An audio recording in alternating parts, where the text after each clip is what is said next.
Hello प्यारे बच्चों, कैसे हो तुम सब? होपफुली तुम सभी स्वस्थ और मस्त होंगे और इंतज़ार कर रहे होंगे हमारी आज की नई कहानी का। बिना देर करे शुरू करते हैं आज की कहानी। झटपट अपनी आंखें बंद करो ताकि इस पूरी स्टोरी को एक मूवी की तरह तुम अपनी आंखों के सामने देख पाओ। तो शुरू करते हैं आज की कहानी। हमारी आज की कहानी एक बहुत ही प्यारी सी गिलहरी की है जिसका नाम था सीतू। सीतू एक नन्ही सी प्यारी सी बड़ी फरी सी स्क्विरल यानी कि गिलहरी थी और इसकी एक फ्रेंड फ्रेंड थी, इसका नाम था हीना। सीतू और हीना आपस में मिलकर खेला करती थीं, उछल कूद किया करती थीं और एक दूसरे के साथ वक्त बिताना इन दोनों को ही बहुत पसंद था।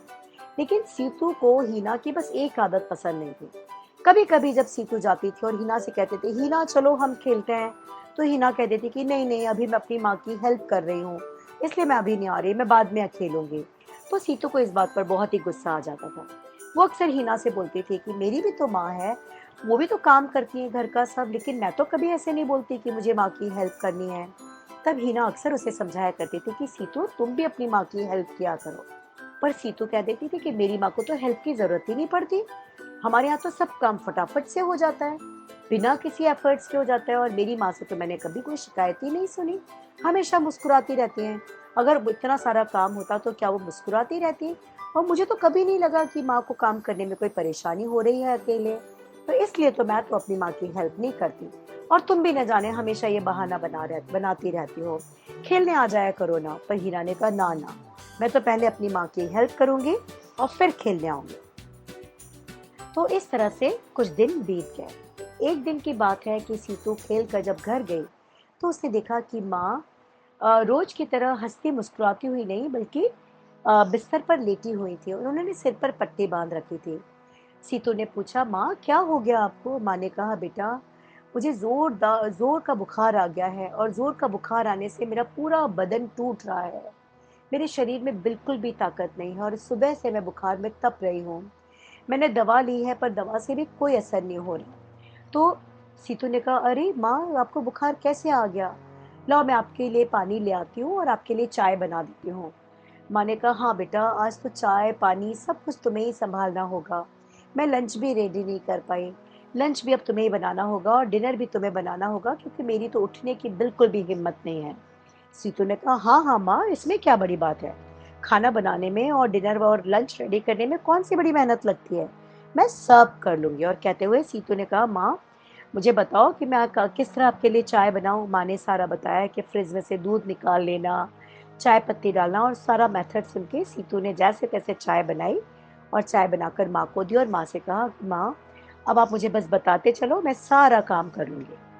माँ ने कहा हाँ बेटा, आज तो सारा काम तुम्हें ही करना होगा, मैं कुछ भी नहीं कर पाऊंगी आज।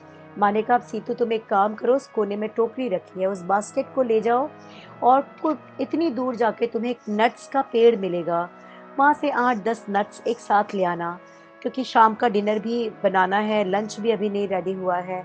सीतू ने कहा हाँ ठीक है माँ, मैं अभी लेकर आती हूँ। कहाँ है वो नट्स का पेड़? माँ ने पूरी लोकेशन बता दी और सीतू बास्केट को लेकर पेड़ से उतरी, और जब पेड़ से उतरी उसी में उसकी सांसें फूलने लगी और वो उस पेड़ को ढूंढती हुई जब चल पड़ी। वो पेड़ बहुत दूर था जिस पर उगी हुई नट्स सीतू को बहुत पसंद थी। यानी माँ इतनी दूर उन नट्स को लेने के लिए आती थी। सीतू सोच में पड़ गई कि माँ डिनर और लंच बनाने के लिए इतनी दूर इतनी भारी बास्केट लेकर आती हैं और फिर यहाँ से ले जाकर इस पूरी भरी हुई बास्केट को वो पेड़ पर चढ़ाती होंगी, फिर लंच बनाती होंगी। मुझे तो कभी एहसास नहीं हुआ कि इतनी दूर नट्स लेने जाती होंगी। खैर, सोचते सोचते वो नट्स का पेड़ आ गया और वहीं पे बास्केट रखे सीतू ऊपर चढ़ी और बड़ी मशक्कत से उसने जो नट्स जो बड़ी ही स्ट्रांगली ब्रांच से अटैच थे उसे उससे तोड़ने में बड़ी मेहनत लगी। उसने इस तरह से करके 6-7 नट्स इकट्ठे किए, इकट्ठे करके नीचे गिरा दिए। फिर सीतू नीचे आई और सारे नट्स को टोकरी में भर लिया। नट्स को टोकरी में भर के अब तो टोकरी और भी भारी हो गई थी। जैसे तैसे उसे घसीटते उठाते दम फूलने लग गया और पसीने पसीने हो गई सीतू। उसे घींचते खसीटते हुए जैसे के तैसे वो अपनी टोकरी को लेकर अपने पेड़ के पास आई और एक एक नट लेकर वो वापस अपने घर में आई। घर में जब आई तो वो पसीने से तरबतर थी, थक के चूर थी। लेकिन बहुत भूख भी लग रही थी और फिर माँ भी भूखी थी। आज तो माँ को बुखार भी था, तो उन्हें एक अच्छी डाइट मिलने की बहुत ज़रूरत थी।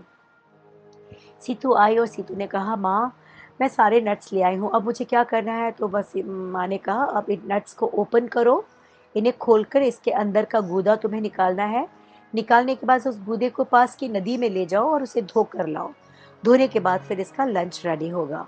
अब सीतू ने बड़ी मेहनत से चाकू लेकर उन सब नट्स को काटा, अंदर से सारा गूदा एक बड़े से बोल में निकाला।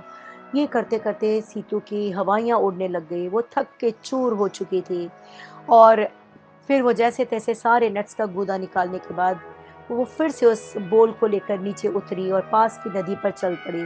वहाँ पे हीना ऑलरेडी उसका इंतज़ार कर रही थी। हीना ने कहा, "अरे! तुम आज बड़ी लेट हो गई, खेलने क्यों नहीं आई?" तब सीतू ने कहा, "अरे! आज मैं माँ की हेल्प कर रही हूँ।" तो हीना ने कहा, "अरे! ये मैं क्या देख रही हूँ? आज सूरज कहाँ से उगा है? तुम अपनी माँ की हेल्प कर रहे हो?" सीतू ने कहा, "अरे! माँ की तबीयत खराब हो गई है, इसलिए मुझे ये करना होगा। लेकिन तुम सच कहती थी कि माँ दिन भर बहुत काम करती हैं और हमें उनकी हेल्प करनी चाहिए। मैं तो सिर्फ़ नट्स लेकर आई हूँ, नट्स को मैंने ओपन किया है, अंदर का गूदा निकाल कर ये नदी में धोने के लिए लाई हूँ, उसी में मैं थक कर चूर हो चुकी हूँ। पर खाना तो बनाना है। आज मुझे रियलाइज़ हो रहा है कि माँ कितना काम करती थीं।" और उस गूदे को धोकर वो फिर अपने घर गई। माँ ने कहा, "अब तुम चूल्हा जलाओ, चूल्हे पे इस सारे गूदे को पकाओ, इसमें ग्रेवी बनाकर डालो, इसमें मसाले कूट कर डालो और इसके अंदर धनिया चॉप करके डालो।" सीतू को लगा कि एक प्लेट जिसमें खाना, जिसको देखकर कभी-कभी वो मुँह बना लेती थी, "ये तो मुझे बिल्कुल पसंद नहीं है माँ, मेरे लिए कुछ और बनाओ।" उस खाने को बनाने के लिए, उस प्लेट का को अपने सामने देखने के लिए कितनी मेहनत लगती है। कुछ भिगोना पड़ता है, कुछ पीसना पड़ता है, कुछ काटना पड़ता है, कुछ लाना पड़ता है, कुछ छौंकना पड़ता है। तब कहीं जाके एक थाली आपके सामने होती है, एक लंच आपके सामने होता है और आप कितनी बेतरतीब से बिना इसके लिए कोई ग्रैटिट्यूड दिखाए 2 मिनट में बोल दें, तो ये तो मुझे बिल्कुल पसंद नहीं है। तो आज सीतू को इस बात का बड़ा पश्चाताप हो रहा था कि उसने तो कई बार ऐसा किया है, उसे ऐसा नहीं करना चाहिए था। उसके बाद घर की हालत अस्त-व्यस्त हो रखी थी।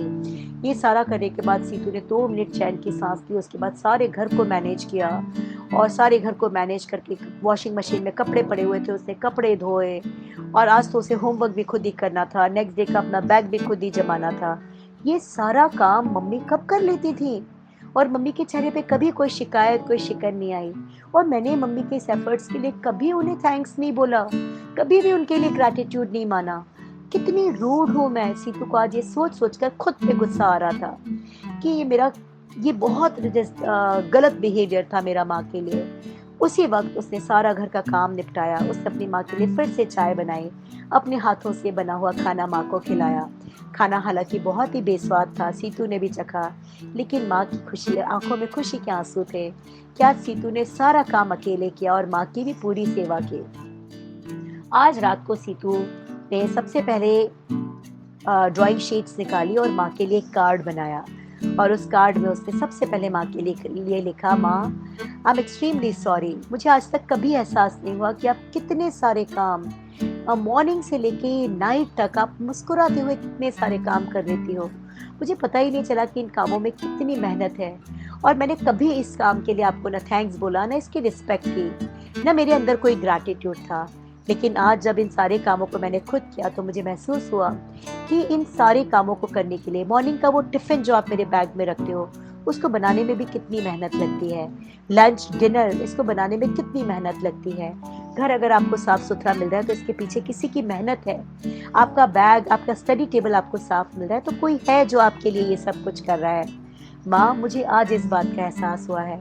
मुझे माफ़ कर देना माँ। I love you a lot और अब मैं आपको प्रॉमिस करती हूँ कि मैं आपकी रोज़ हेल्प करूँगी और आपको मैं बहुत प्यार करती हूँ और मैं आपको अपना ग्रैटिट्यूड देना चाहती हूँ।" और कहते हुए आपकी सीतू, ये कहकर उसने उस कार्ड को बंद कर दिया और माँ सो रही थी, माँ के तकिए के पास रख दिया।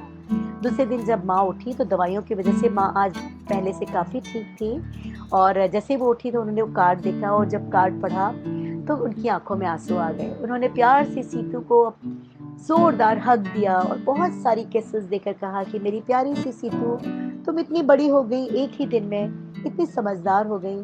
सीतू ने कहा, माँ मुझे माफ़ कर दो, मैं आज आपका हाथ पकड़ के आपको थैंक्स बोलना चाहती हूँ।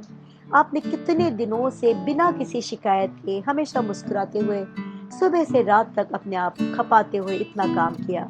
मेरे पास वर्ड्स नहीं है कि मैं अपना ग्रैटिट्यूड कैसे दिखाऊं। बहुत बहुत थैंक्स माँ, और आज से मैं आपकी हेल्प करूंगी। माँ ने कहा, नहीं नहीं, आज तो मैं ठीक हूँ, जाओ तुम खेलने चली जाओ। सीतू ने कहा, नहीं, आज नट्स तो मैं ही लाऊंगी। और ये कहते हुए सीतू ने बास्केट उठाई, वो नट्स लेने चल दी। नट्स लेकर आई, नट्स को खोलकर उसका गूदा निकाल कर नदी में धोकर उसने माँ को दिया। माँ किचन में काम करने लगी, सीतू ने सारा घर साफ कर दिया, वॉशिंग मशीन में कपड़े डालकर वॉशिंग मशीन लगा दी, और इस तरह से दोनों मिलजुल कर काम करने लगे और माँ के लिए भी लाइफ आसान हो गई। माँ अब थोड़ा कम थकती थी और ज़्यादा खुश रहती थी। सीतू भी बहुत खुश थी क्योंकि अब वो माँ की हेल्प कर पा रही थी। तो यही थी हमारी आज की स्टोरी, और इस स्टोरी में हमने सीखा कि ये ग्रैटिट्यूड बहुत ज़रूरी है। ग्रैटिट्यूड का जेस्चर बहुत ज़रूरी है। कई बार हम अपने पेरेंट्स और उनके प्यार को फॉर ग्रांटेड लेने लग जाते हैं। हमें कभी एहसास नहीं होता कि हमारी लाइफ इतनी सिक्योर और इतनी हैप्पी है क्योंकि माँ और पिताजी, तुम्हारे पेरेंट्स, इसके लिए दिन रात काम कर रहे हैं, पर हम उसे कभी वैल्यू नहीं करते। हमारे सामने खाने की थाली है, हमारे सिर पर छत है, पर हम उसके लिए कभी ग्रैटिट्यूड नहीं दिखाते, हम उसे कभी वैल्यू नहीं करते। तो मेरे प्यारे बच्चों, ये बहुत गलत जेस्चर है। हमारे मन में हर छोटी बड़ी चीज़ जिससे ईश्वर ने हमें नवाजा है उसके लिए ग्रैटिट्यूड ज़रूर होना चाहिए। हमारी माँ, हमारे पापा के लिए ग्रैटिट्यूड होना चाहिए क्योंकि उनकी वजह से आपकी लाइफ इतनी अच्छी है। और जितना और जैसा हो सके अपनी मॉम की हेल्प ज़रूर करनी चाहिए। अब आप सोचोगे, हम तो छोटे से बच्चे हैं, हम क्या हेल्प कर सकते हैं? हाँ, छोटे से बच्चे भी हेल्प कर सकते हैं।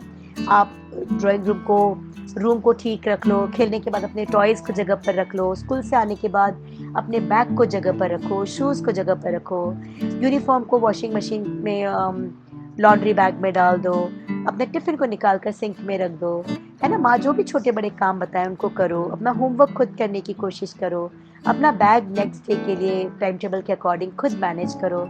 छोटी छोटी चीज़ों से माँ को बहुत हेल्प हो जाएगी और तुम देखोगे कि जब तुम अपनी माँ को थोड़ी हेल्प कर पाओगे, मॉम को और अपने पेरेंट्स को और अपने एल्डर्स को, घर के सब बड़ों को हेल्प करोगे, तो तुम्हें जो हैप्पीनेस मिलेगी वो बहुत ही रिच, बहुत ही लॉन्ग लास्टिंग और बहुत ही ट्रू होगी।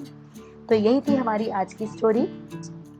होपफुली तुम्हें पसंद आई होगी। इस स्टोरी को अपने friends, relatives, neighbours, cousins, school friends सबके साथ शेयर करना ना भूलना। हमारे चैनल को झटपट सब्सक्राइब कर लेना, बेल आइकन को हिट कर देना। कल मिलते हैं फिर से एक नई स्टोरी के साथ। तब तक के लिए ढेर सारी ब्लेसिंग्स के साथ good night, take care, bye bye.